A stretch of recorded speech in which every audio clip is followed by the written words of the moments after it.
Hello friends and welcome back to my channel. My name's Chelsea. You know that, I know that, and I'm just a lady with a camera, a bulldog, and too many opinions. And you know what? An opinion that I have a lot of the time, when I open TikTok and someone comes across my For You page and I'm just like, wow, this person sucks. It happens multiple times a day. We cover scammy influencers. We cover clout gremlin influencers. We cover literal criminal predators, stalkers, catfishers. Today, I want to talk about entitled influencers. One in particular, because I have a lot to say about her. I wanted to do a little mashup video, but we're going to be talking about just one today. And then we might as well just start a series. So let's get into entitled influencers. The person we're talking about today is Noelle Cheney. Cheney. The first time I ever saw her on my For You page, I never even realized who she was. Didn't know. Or rather, I didn't know the lore, so to speak. Is it lore or is it trauma? We'll never know. Don't mind if I do. Uncle Reggie here, it's me, I'm back. Now, if you know anything about something, you know that the internet is trying to get into your brain. So you got to watch out where that information comes from. Big media is trying to get to you. Just look at me. They already got to me. They got me wearing makeup. And now I know Chelsea talks about schemes. The biggest scheme of them all, X. No, not one of them sites. The one that used to be the Twitter. Just announced its 2025 roadmap to become the everything app. What's that mean? We're talking TV services. We're talking that Elon Musk doing everything. Payments, articles, words, pictures, who knows what else. Now let me repeat myself. That Musk fella with his newfound government position would have unprecedented control over social media, TV, and our monies. And yet absolutely no one on the left is talking about it. I went over to Ground News. Y'all know Chelsea had Wiggum set me up with it. He's just the best. And I found over 60 sources talking about this, talking about that Musk fella. And they're all talking about cryptocurrency's integration. Since he's been talking about that Dogecoin for years. He's been hyping it up. Now, I don't know about any Dogecoin, but if you go down and keep scrolling and scrolling, you'll see how the different sides are spinning it. Chalking it up to WeChat's success in China, while the other side of reality is pointing out how centralized mobile services under one company raises concerns about data privacies, monopolistic controls. For that guy with the little monocle, monopoly. It's a real thing. Did you know that? And potential surveillance risks. What are you doing? I'm just trying to help. I leave for a minute. Well, you weren't here doing your job telling them. No, I went to the bathroom. Okay, I'll leave. No, I'm taking the chair with me. I'm taking Wiggum with me, too. I'm sure by now you know this is a Ground News ad read, so I'll just try to pick up where he left off, I guess. Ground News is my go-to news platform and one of my favorite sponsors. Not only are they trying to help me with Uncle Reggie, did you see that tinfoil baseball cap? Like, what's going on? But they were also founded by a female former NASA engineer who saw a much bigger problem here on Earth other than, you know, up in space or wherever you think the aliens are. And they're the only app out there helping you think for yourself and see all sides. By gathering articles from thousands of sources around the world, organizing them by story, then analyzing the political lean, credibility, and even financial incentives behind each perspective, Ground News makes it easier for me and you to compare coverage and think critically. Follow your favorite topics, and maybe you'll find angles that you haven't even looked at or thought of before, thanks to their blind spot feed. And that surfaces more important news from the right and the left media bubble, because news that you are missing affects you just as much as news that you are seeing. That's a bar right there. Go to ground.news/cc or click the link in my description box to sign up for the plan that I use every day. You'll save 40% off of their Vantage plan, and that knocks down the cost to just $5 a month. Noelle has quite a hefty following on all social media platforms that she's on. She has over 5.8 million followers on TikTok with an average of about 500,000 views per video, which obviously that's important. I always want to include that because you can have like 4 million or that many, 5 million on TikTok and get like 20,000 views per video. Or hey, like me, I have 30,000 followers on TikTok and I get maybe 200 views per video on TikTok now, which is fine because I can't stand TikTok. I like Instagram better because I'm a millennial. Anyways, I'm sorry I just did that. But on YouTube, she has 1.37 million subscribers and an average of around 10,000 views per video, which, hey, I don't understand that. And then on Instagram, I'd say that one is probably her most well-performing, and she has 322,000 followers and around 300,000 views per reel. Now, like I said, Noelle first came onto my For You page, or I first remember seeing her. I didn't even remember her name at the time, but looking through all this stuff, I was like, oh yeah, that is her. So Noelle posted on TikTok that she provides free period products to her high school students, which is awesome. I love that so much. That's amazing. This is where I keep pads and tampons. We have a couple different sizes of pads. Actually, I need to restock these, but we've got plenty of tampons. We have super and regular. So it works out pretty well. And I literally have so much stock, like I can fill this up as needed. So yeah, I always make sure to tell my students to take as much as they need and to come get whatever they need whenever they need. That right there is about where the redeeming the redeeming qualities of her cease. Now, keep in mind, I don't know her. This is all my own opinion. She presents herself as a public figure due to the numbers we just read out. She absolutely is a public figure. But I think this is a great example of people gaining a large following on social media, and I guess maybe just like not knowing how the business side of all this works, because she'd just be out here begging and then getting like mad when brands don't work with her, and then getting upset when people call her out for that. And she's like, I'm just putting myself out there and shooting my shot. And it's like, you could definitely go about it a better way. So for instance, here's an example of something that happened that was pretty big. So she does these videos. Well, really, like almost all of her content is what I ate at lunch today at school. So she's a teacher. I know that sounds weird. I did not know that this was like a genre of influencer. I mean, I know there's people who will like sit in their car and like eat lunch and like make a video. And then there's people who will like review stuff, or I don't know, like teacher content. When I saw this, I was like, so she's a teacher lunch influencer, a tunchfluencer, copyright. Don't steal that. And so she will record videos in her classroom at her desk eating lunch. And she recorded this one when she got a Subway sandwich for lunch. First of all, Subway, it is a crime that you have not sponsored me yet, because I literally eat Subway every single week and I videotape it every single week. Second of all, you messed up my order, completely messed it up, didn't put on my condiments, put on tomatoes and cucumbers when I asked for them to be taken off. And now, I mean, I don't even want to eat this. Like, this isn't even good anymore. How can you do this to me? Seriously.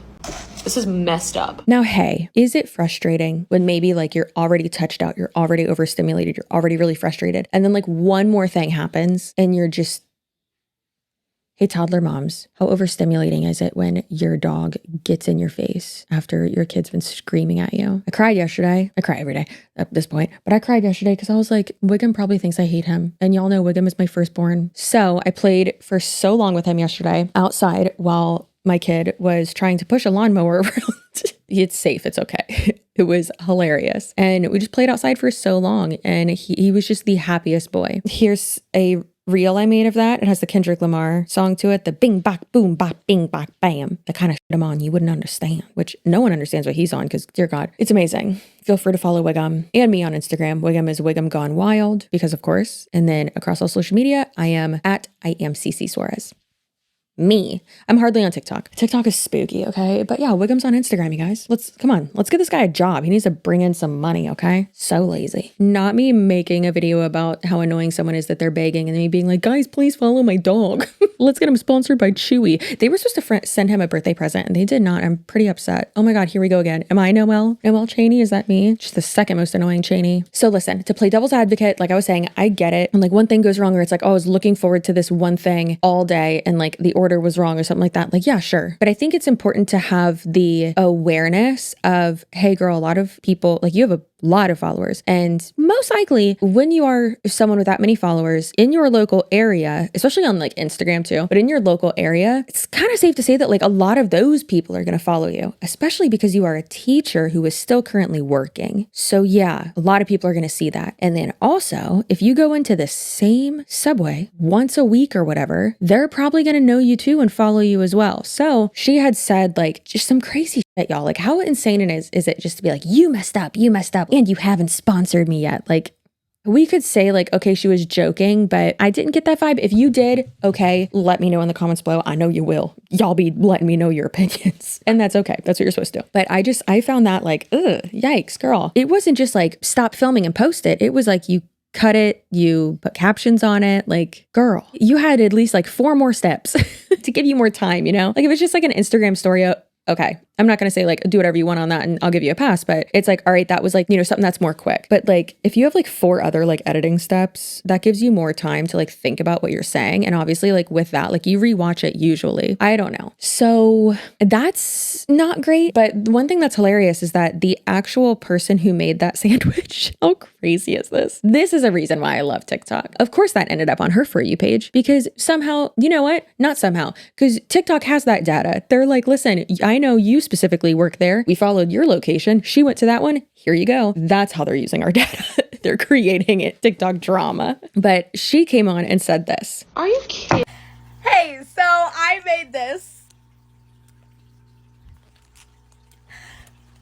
That's what was on the receipt. I know that's not what you usually order because you order a lot. Okay, so I usually have an idea of what you're ordering. And when I got your receipt, I was like, this is not usually what she orders. Given I should have called you, I should have called the number on your receipt. But with Subway receipts, we just make whatever's on the receipt. So I thought, oh, maybe she's switching it up today.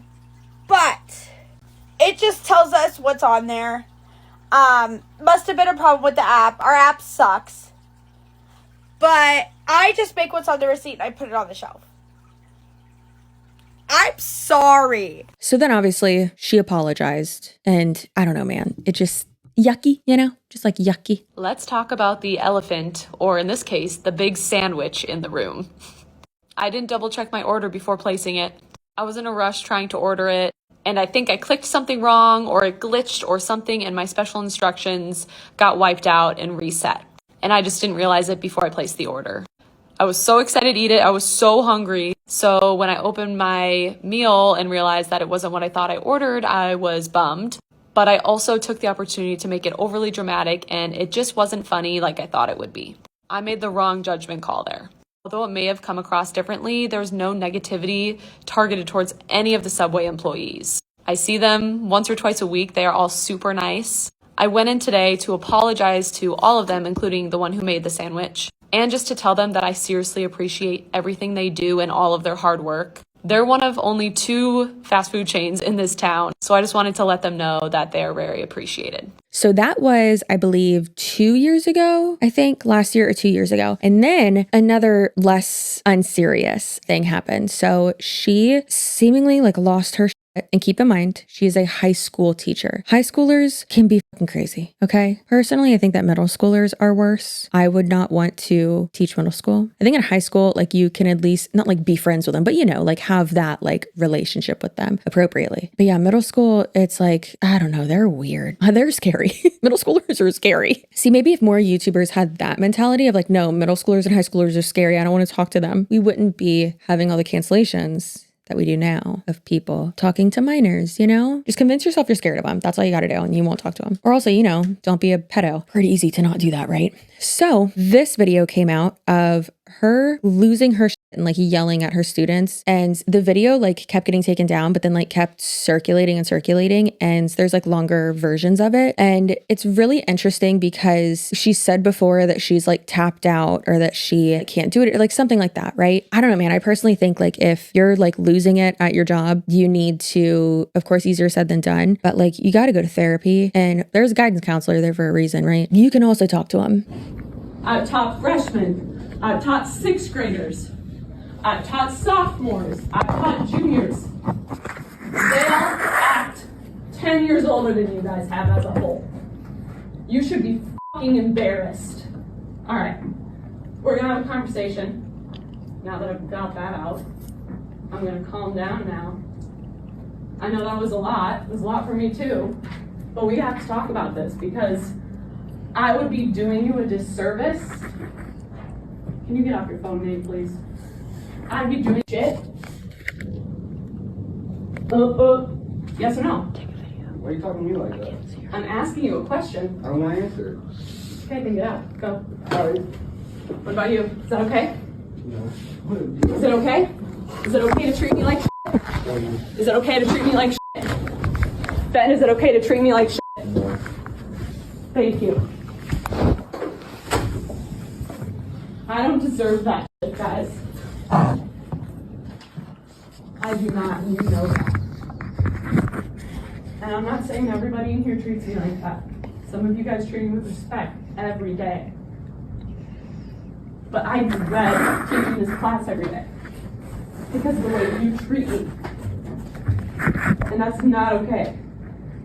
I can't get through one fucking sentence without somebody whistling, making a bird noise, rolling their chair around. And sure, I can understand like some type of curse word or profanity slipping here or there, especially with high school students. Like I completely understand that, but using it in that way with like that type of like emotion behind it too, girl, that's not okay. That's not okay. Do not do that. Do not do that. Maybe sometimes I curse, but not at school.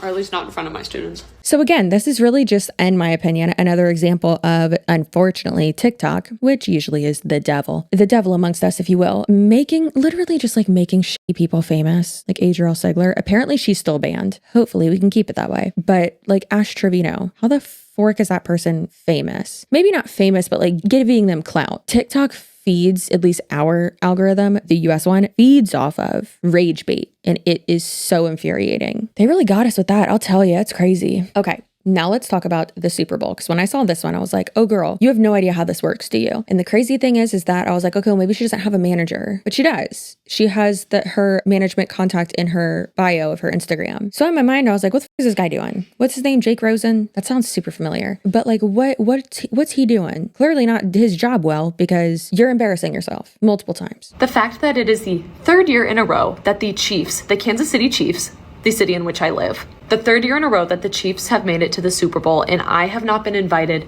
by the Super Bowl, by the Chiefs, by any brands. Yeah, it feels personal at this point. It really does. I go to the games.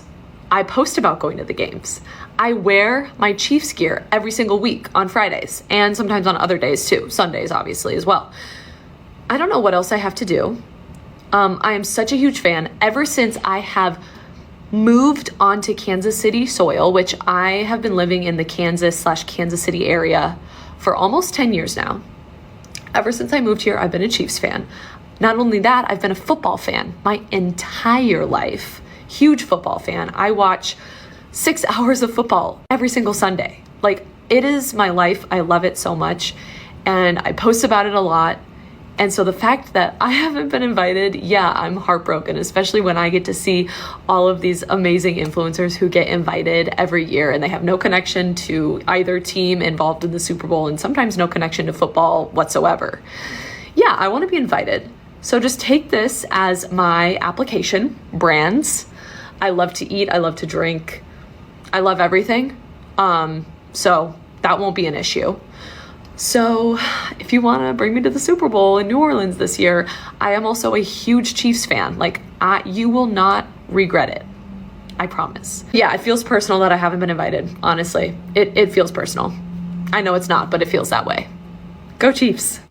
So many things to say about this. So she made a response video about this, but before we watch that, let me just say something. Girl, what are you talking about? It's personal at this point. It's not personal because they don't know who you are. They don't care. It sounds so mean saying this, but it's like, why would the Super Bowl invite you? They don't invite influencers. Brands that are working in collaboration with the Super Bowl for their marketing campaigns invite influencers. It's just like Coachella. Like, for instance, I might possibly be able to go to Coachella this year, which, hey, sounds like a nightmare, but also do it for the plot, do it for the pod, do it for the clout. I don't know. Let's do it. I need to get more sculpture injections in my butt cheeks before we do that. Spooky. Not need to, want to. Hey, you know, if you subscribe to my channel, you don't even need sculpture injections or a BBL or even to do squats. Your butt automatically looks 20 times better if you subscribe to my channel. It's actually proven. There are a lot of scientific studies about it. Don't look that up. So like I was saying, for Coachella, for instance, you'll see all these influencers being invited to these parties or being invited to like stay for one weekend or both weekends at like a house, whatever. And then they get like their VIP bands or hopefully artist bands, and they'll get like all this merch and stuff, and there's all these parties they go to. Well, it's not Coachella inviting them and paying for all of that. That would be dumb. It's usually, a lot of times, their management companies have worked with actual brands who are hosting these things. For instance, the management agency that I'm signed with, Table Rock Entertainment. Table Rock Entertainment? Is that what this company's called? What's going on? Anyways, my brain is not working. So they worked with Sol de Janeiro, the like beauty, lifestyle, perfume, hair products, like butt cheek cream. They worked with that company and had a bunch of their influencers go, and like other agencies will like work with them too, but they'll have these parties, have like, and basically just have all these influencers there. And then it obviously helps that brand because they're getting more eyes on their products and their name out there from all these influencers. Then obviously the influencers are getting more content and being able to, go to all these events and stuff. So that's how that works. For instance, Poppy, I'm pretty sure, had a box or a suite or something at the Super Bowl. I'm sure they did. And then they also, I think they had like a stand or something too. Also, Casamigos is usually there too, and they're like at really big events. Bud Light's one that's usually at like huge events. There was that one, like there were two influencers, like 3 or 4 of them. I think Alicia Marie is who it was. She was with someone else, and they were on a taco bus or something, and they were like handing out tacos and doing like a integration or something with that brand. And obviously like got to go to the Super Bowl, and that brand brought them. So it's not the Super Bowl inviting you or the team. They don't care. They literally don't care, especially when it comes to the Super Bowl. Like they do not care at all. Now, don't get me wrong. There are a lot of times where teams, or even like the team plus like the NFL as well, will have local influencers, like local to that team, go on the field and like have like their NFL experience. For instance, I know Jaclyn Hill did it with the Bucks here in Tampa. And then I think Kat Stickler did it too. And they gave them like really cute jerseys, but it was when they were doing like a new social media marketing type thing. And it was just like some like rollout campaign that they did. I can't remember what it was for specifically, but they gifted them that. They got great seats. They got to like meet some of the players and stuff. And they posted all about it. They made like really good content for it. And yeah, there you go. So it's mutually beneficial for everyone. But personally with this girl, I don't think it would be beneficial for the Super Bowl or like the team, like the Chiefs, to have her there. Like, girl, they don't need you. They got Taylor Swift. Why would they need you? Why would they want you there? It makes no sense. And it doesn't matter if you like the team. You're already posting about it at this point, and your videos are about lunch. So, I mean, maybe you could get Lunchly sent to you. Possibly. I'm surprised you didn't, honestly. But also, it's important to do something more specific to, and like more creative when you're going to say you're shooting your shot, like she says in a second, which I'm going to show you. But she says she's shooting her shot, and it's like, okay, but you're not really. Shooting your shot means like, yeah, putting your name out there, but being like, hey, I can do this for you. Not just complaining on a video and being like, I see all these other people there. Yeah, because look at like the past integrations they've done. And yeah, one integration has to be your first one, but there are so many people out there who make like funny ad reads or, like very like creative and well done marketing campaigns and integrations for brands, but it's like specific to them. So it makes sense. Just because you like the Chiefs and live in that area and like you are a local influencer to them, that doesn't make sense for you to go to the Super Bowl or for them to invite you. Realistically, it makes no sense for the Super Bowl, the NFL, to invite anyone, but it makes sense for all of these brands to work with influencers and invite them. Okay, I want to talk about the fact that anytime I post a video, anything relating to wanting to go on a brand trip or wanting to work with a brand, and people comment things like, you're so thirsty, what are you doing? Like, this is so embarrassing for you. And why is it that you're saying that? Because when other influencers do that, it's totally fine. Like, do you know how many big creators that I have seen complain about not getting to go on a Tarte trip, and then the next Tarte trip they're literally on it? Or like not complaining about being on a Tarte trip, but like wanting to go on one and expressing that in their videos, and then the next Tarte trip they were literally on it. I didn't see any negative comments on those videos. So why is it the negativity on me when I put forth legit evidence as to why I'm a huge Chiefs fan, why I would be so honored with the opportunity for something like this, and people are just saying I'm a pick-me? And first of all, thank you to this comment who, like, yeah, it's not even just the amount of followers. It's just the fact that, like, why can't I ask? Why can't I shoot my shot? Like, why not? just like any other influencer. I see so many influencers do it every single day and nobody complains about it. And then they end up getting what they want. They end up getting to work with those cool brands. So I don't see why it's such a problem for me. And you know what I think it is? It's because I'm a teacher and people hate teachers. Like, I'm sorry, maybe that's cynical, but I'm convinced that that is why. Also, I don't live in New York. I don't live out east, Miami, Philly, New York. I don't live in LA. Like, I don't live in any of those cool cities. Maybe that's part of it. I don't know. But I don't see why I can't shoot my shot. I don't know why that's pick me. I'm just doing my best out here. But thank you to everybody just like this person who gave me such positive comments. And I'm sure the Chiefs will never respond. And I will probably be watching the Super Bowl from my couch as planned. But that's okay. That's totally okay. Now, again, she's saying that, other people shoot their shot, other people put themselves out there. But one thing that I've seen is when it's done well is when people are like, hey, blah, blah, blah, I want to work with you. I can do this or I can do that. And instead of complaining, so this is so wild to me that she thought this would work. Like being negative about it, like that's not, girl, that is not the way to go. Don't do that. What are you doing? That's embarrassing. Stop. At least I would be embarrassed. I mean, I wouldn't do that, so I would not be embarrassed about that, but yikes. So you would think that she would learn her lesson from that, yet here we are. So she recently posted this to TikTok, again, begging for brands to work with her. If you are from a brand, any brand, and you are coming across this video, I beg you to please watch. I doubt this will get any traction, but I'm just going to try because I am planning my Bachelorette weekend. It's coming up in a couple months and I'm so freaking excited. And I'm not going to tell all y'all exactly where I'm going yet, but I will say we are going to the beach because I love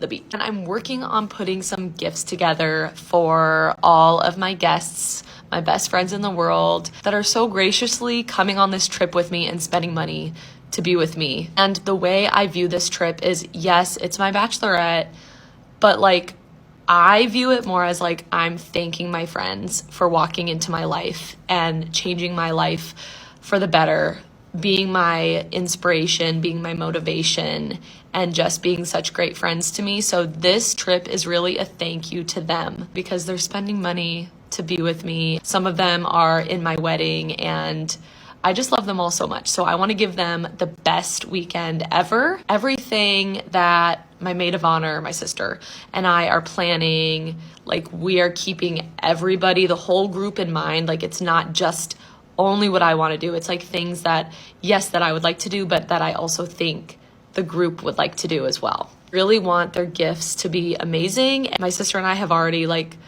decided on some things we want to try to give them. But if there's any brands out there that want to take part in some gifting, and I've obviously I will post all about you and love you forever and support you forever. But just direct message me if you're interested or you have any ideas. I'm just so excited to thank my girls for sticking with me. So yeah. So do I think that some people are being, mean? Of course. However, I was happy to see some comments with some similar sentiments. So this person said, girl, I think they're supposed to reach out to you.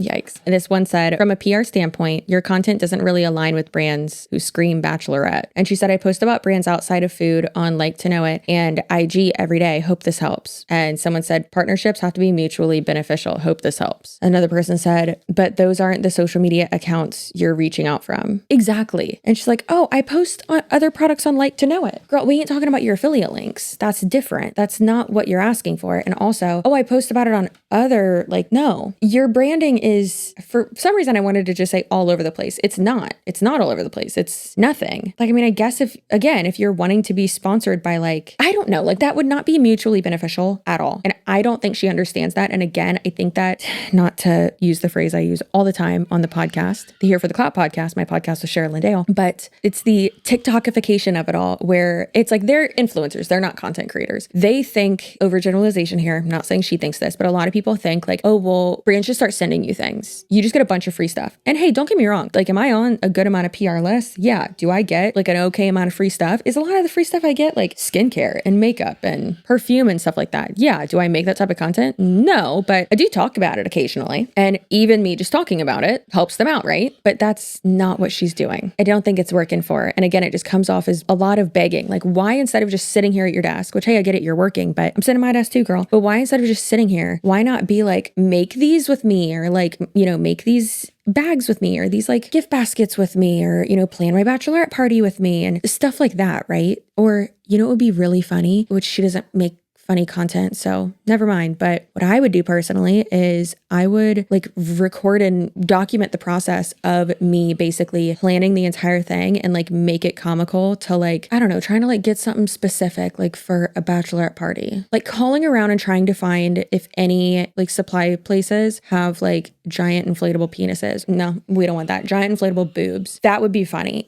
I mean, to me at least, like going along the journey with that would be hilarious, and have like the potential, maybe, I don't know, like you're having people follow along with it and it's getting on people's algorithms and people are searching for it. And, you know, you're giving them something to follow along with instead of just sitting at your desk drinking an Alani and if you drink Alani every single day, ask them, right? And talk about, you know, your favorite Alani drinks, and they send me shit. They could possibly send you too. Who knows? It's just weird. I don't think she knows what she's doing, and it comes off as entitled and like, oh, well, just because I talk about it once or just because I mention them on something else. And that's not how this works, girl. I don't blame any brands for not wanting to work with you. You seem insufferable. Another person said, try emailing them. A lot of brands have PR email. She said, I've already done that. Well, keep shooting your shot, I guess. Seems like it's kind of just shooting you in the foot. And then a lot of people are just really not liking her. I mean, like I said, people are kind of ruthless with her. But another one says, wow, begging once again. Girl, stop begging for stuff. 5.8 million followers and a full-time job. Pay for it yourself, babes, which she does get a lot of views. So I don't know if she's still monetized, but just because you do, you know, make money and can pay for something yourself, I mean, doesn't mean that you can't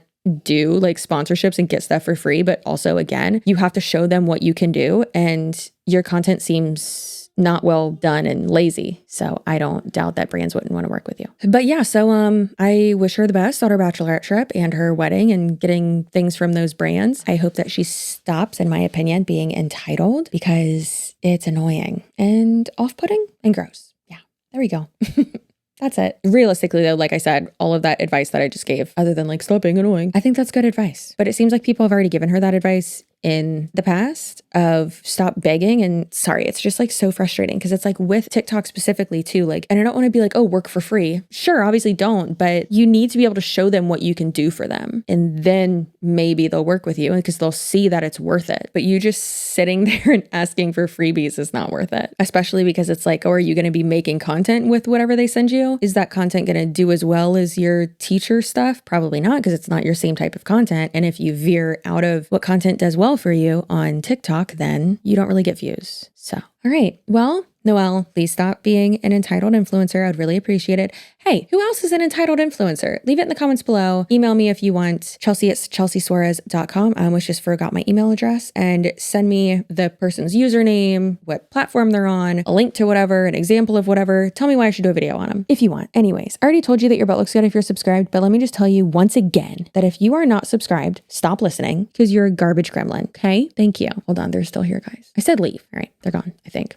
Anyways, it's just us now, everyone with really good looking butts. If you are subscribed, your butt looks so good. And I appreciate you. Don't be like this person, please. All right, I'll see you another day. I don't know. All right, I think it's Friday. Have a good Friday. Have a good weekend. Okay, bye. Bye. Bye.